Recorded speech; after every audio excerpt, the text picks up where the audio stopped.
It requires a prepared mind.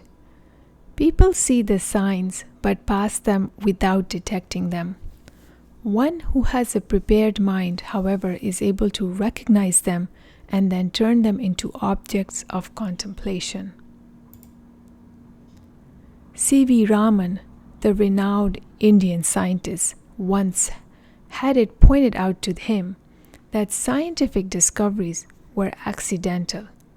Raman's response was, "Yes, but such accidents occur only when the mind is prepared." The fact is that all the opportunities for scientific discovery are already present in nature. People pass them but fail to recognize them. A scientist having a prepared mind instantly recognizes and develops any such matter that could be of scientific interest the moment they come across it. This is how a scientific discovery is arrived at. The same is true of spirituality. Tokens of spirituality are scattered all over the world. In fact, every part of nature, great or small, is invested with spiritual content. People see the signs but pass them without detecting them.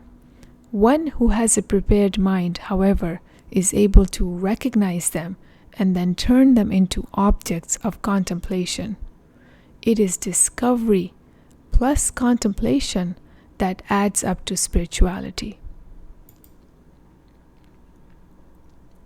Two friends, Moti Ram and Ram Ratan Kapila, the former a jeweler and the latter an AC engineer, were in the habit of taking morning walks together in a quiet part of New Delhi. Once along the way, they found a glittering object. Ram Ratan Kapila picked it up and pronounced it to be a piece of glass. Moti Ram, on the other hand, immediately recognized it as a diamond. Their friend, although a degree holder in the science of air conditioning, totally failed to recognize the object for what it was. Moti Ram, being a jeweler, only took a second to recognize it. This was because, on the subject of gemstones, he had a prepared mind. This story illustrates the importance of mental preparedness. Anyone who wants to live as a spiritual person must train themselves to this end. One who has neglected to prepare themselves will never be able to draw spiritual nourishment from life's experiences. In the midst of spiritual abundance, they will continue to remain spiritually starved. What is preparation? Preparation cannot be achieved by means of taking some external course. It is an exercise in self-training. Only those who are ready to engage in self-training can enjoy spirituality.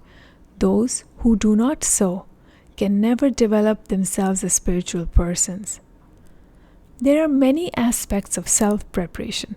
For instance, the capacity to discern which are the relevant and which are the irrelevant aspects of any given event, so that an appropriate course of action may be taken. Acute sense of knowing what is significant and what is not essential, for without it, a human can never experience spirituality. To train oneself spiritually, the most important thing a person must do is to condition themselves to refrain from taking offense. The moment they allow themselves to be offended, they close the doors to self-training. This process of learning always takes place within the society. In social relations, a person speaks from their mind, not from another's mind. Hence, it's necessary, as regards social relations, one should be 100% objective. Where there is a lack of objectivity, there is a likelihood of offense being taken.